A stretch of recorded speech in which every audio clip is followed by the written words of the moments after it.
Hi Swamates, ito si Lenton Montejo from Davao City. So, paano ba mag-pay sa e-wallet natin para sa ISA?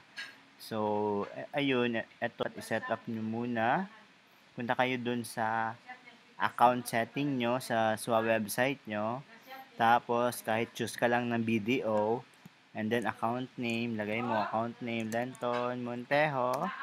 Tapos, lagay nyo sa account number ISA payment. ISA payment. And then, update nyo siya. Click nyo yung update. And then, once na maklik nyo yung update, punta kayo sa e-wallet. And then, i-request nyo payout request. $95 ang payment. And then, i-submit nyo. Once na submitted nyo na, makikita ng accounting or sa finance department natin, and then mag-sign up kayo.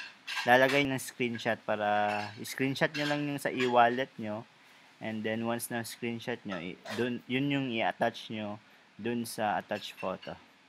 Okay, thank you for watching guiding. Ito yung guide for ISA payment sa SWA. Thank you, God bless everyone.